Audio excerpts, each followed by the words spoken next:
Magandang araw sa ating lahat. Ngayon ay ating tutunghayan kung ano nga ba ang kahalagahan ng wika. Pero bago iyan, atin munang alamin kung ano ang wika.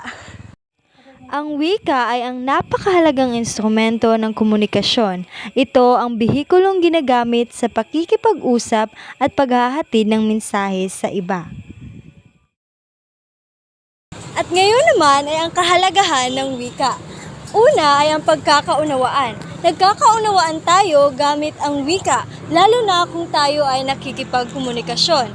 Pangalawa ay ang naipapahayag natin ang ating mga damdamin sa iba gamit ang wika.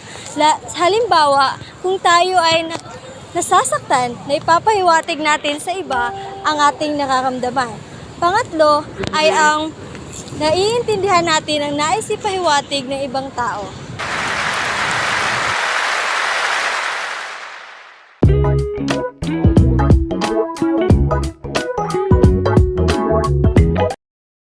At doon nagtatapos ang ating pagpapaliwanag sa kahalagahan ng wika.